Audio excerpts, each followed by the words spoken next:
bushy ass eyebrows. But you know, like I can definitely say upper eyebrow plucks was definitely something like early, like something we were growing up with. So I would say that's a distinct look of like our childhoods. Yeah, I think there was some weird disdain for like body hair It was around really weird. around the 2000s, later 2000s, mid 2000s. There was some weird disdain for body hair. Cause like in season 2 Vampire Yeah. Diaries, Elena has like has the actress's actual eyebrows. Like it's a massive shift. Yeah. And I think it's 2010 is the second season, and I think 2010 is where we really started to like fill in our eyebrows. You know, not that weird ass soap eyebrow that people do on TikTok. But we it's a weird trend. But we actually started to be like, oh, maybe having bushy, thick eyebrows is not a bad thing. But there are definitely, you know, there's the freaking soda candies where there was liquid inside and it was plastic. That's distinctively ours, I would say. Wait, Ramune? I'm sorry. I zoned out. Ramune? The thing with the... where you, like, shit a marble into a soda? No, I mean, yes, but also no. I'm talking about they were in plastic. Like a candy. Like when we go to those antique stores. Oh, yes. Oh, yeah, you know, yeah. squeezing the tart sour thing onto a lollipop. You know? I would say, what else could be ours? Polly Pockets and Bratz dolls. Oh yeah, Polly Pockets, dude. Like Polly Pockets and Bratz dolls. You know, like those things were, I think, distinctly skateboards. I know skateboards have been popular forever, but this whole Tony Hawk. Like we grew up with Tony Hawk. I would say late '90s babies have a claim to Bill Nye. You know, like 1996, you know, whatever, have a claim to Bill Nye. He raised us. Yeah. Essentially, you know, Neil deGrasse Tyson, I think, has a hand in it. He's not distinctly ours. I think he's been around for a little bit, but you know, Boys to Men, you know, let's see. I'm trying to think of bands and music. Britney Spears, I think she's a 90s patron, you know. 90s, 2000s. Yeah. I would say, because it's, I don't know, it's so funny when someone is like, I remember telling people I used to listen to 40s and 1920s music, and they'd be like, why? Like, what? And they're like, you don't listen to Teen Spirit? And I'm like, no, but I've listened to Bon Jovi. I don't have to know every 90s band to be a 90s kid. Sure. It's such a weird thing, like, to be like, oh, well, you obviously, like, you like the weird stuff. And I was like, I don't know, sometimes I like listening to 1920s. It's pretty fun. Yeah. I think one of the things about the 90s, 2000s kids as well, that is the great irony about all of what we're talking about, is that technically we grew up on such a hangover of previous cartoons. Because, like, you know, Boomerang, for instance, was reruns. And for a split second, by the way, now I was, like, incredibly young, but for a split second, I had seen reruns a little bit of the Brady Bunch and of MASH. I remember seeing MASH. I did not like Brady Bunch. Yeah. And so, but like, you know, like there was the whole Boomerang thing. And what's funny is I imagine older people who actually grew up on those old cartoons would not call that Boomerang. They would call that TV, you know? Or like Looney Tunes. We grew up on Looney Tunes. Yeah, yeah. Oh, of course, you know, goodness, Bugs Bunny. I remember I used to get him confused a lot, and to a degree I still do, with, you know, the Disney people, right? Because it's like, There's I think because it's animate. there's like a dog in like both of them. There's like Pluto. Simpsons, the with the family in the freaking sky. I grew up on Yeah, like yeah. there's so many. Yeah, they were like the anti-Simpsons or Yeah, the anti-Flintstones. The yeah, anti-Flintstones. but I grew up Yeah. on Flintstones. Like it's so interesting because it's like we truly did kind of grow up on a hangover of things, and that's when like I feel like prior to 1990, the 1995 babies and up, when they're like, oh well, you didn't grow, and it's like I'm so sorry I wasn't conscious for like the beginnings of like MySpace Yeah. or whatever. Like I'm so sorry that I like you didn't.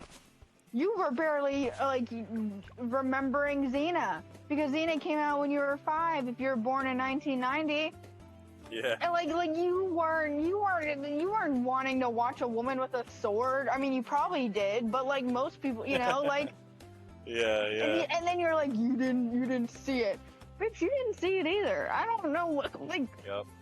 And But I was proper old. I was proper old, mate. I was proper old yeah. because I was like 7, and 7, and my parents got me the first ever two Yu-Gi-Oh decks, the Seto Kaiba and like Yami Yugi, where the rare cards at like the front and bottom of the decks were Blue Eyes White Dragon and Dark Magician, and the decks were filled with the OG stuff like Beaver Warrior and whatnot. So I technically the one thing that I actually grew up into that was coming around and really coming for me was like the card games getting translated over into English. Although, when did the Yu-Gi-Oh card game actually start? Because I'm pretty I sure know it's in the 80s. no. No. Okay, so the Yu-Gi-Oh. When did the Yu-Gi-Oh? Because Kazuki Takahashi wrote the Yu-Gi-Oh manga in 1996. But when did they go like, oh, this weird ass manga would make a really cool card game? Like, I think it was early 2000s.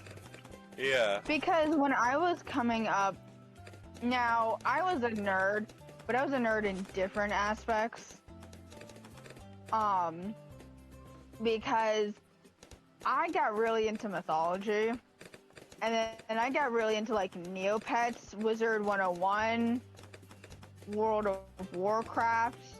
I kind of went the card games were card games, but I was like the Wii, World of Warcraft, So the official Yu-Gi-Oh card game, according to this, it says the official Yu-Gi-Oh card game made its debut.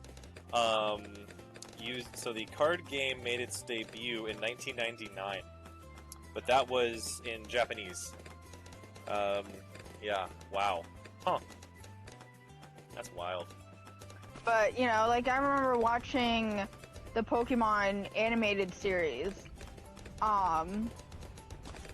And I remember all these stuff, so I was familiar with all the things, but I was like watching Bratz movies. I was watching the Barbie. The Barbie movies are they are like late 90s kids. Early 2000, like that was a pinnacle of like,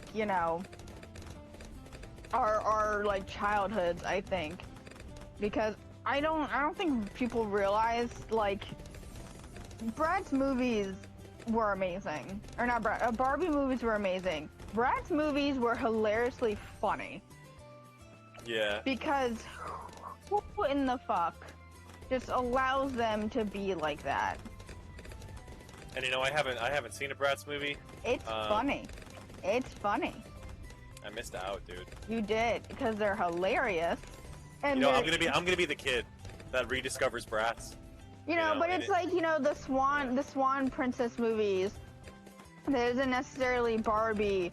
I mean, they did do a Barbie rendition of it, but it's a completely different studio who does it, And then it's so funny too, because like I grew up on The Mummy and National Treasure. They're my mom's those are my mom's go-to movies. And it's so funny, because they'll be like, have you seen The Mummy? And someone will be like, what? And And I'm like, The Mummy with Brendan Fraser and Rachel Weisz. And they're like, I was like, well, have you seen like National? I'm like, come on, share something in common with me. Alright, this is still episode 11, but not gonna be for long. Once we get to 40, we're gonna switch gears here, and I'm gonna hop in with Small. He's just letting me ramble about my childhood. Because there's also what I think. Kindheit! I think what's also interesting is,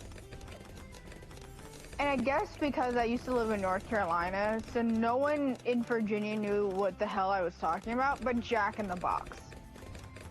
I grew up on Jack in the Box. I grew up on Hardee's constantly being misappropriated as Carl's Jr. Was it not Carl's Jr.? Because I remember eating Carl's Jr. Yeah, but it's Hardee's because we're East Coast. That's weird. Oh wait, or is it Chuckers? What's? No, wait, no, it's Checkers, I think. Checkers is the, Is Checkers the Carl's Jr.? That's also, like... Yeah, it might be. Oh, no! Checkers and Rallies. Checkers and Rallies is the two different names. And then, Carl's Jr.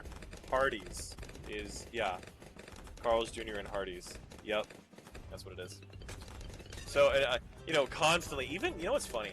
Is sometimes, you know, these days on YouTube, I feel like YouTube's kind of like astroturfed by like LAites, but then like I look at like, even back on old YouTube, like it was still like people from California who referred to fast food as Carl's Jr. and I was like, what are they talking about? Why is the Steven Universe star on their fast food paperback? Oh my god, I beat the level. Smells little. Hold out your balls and cough.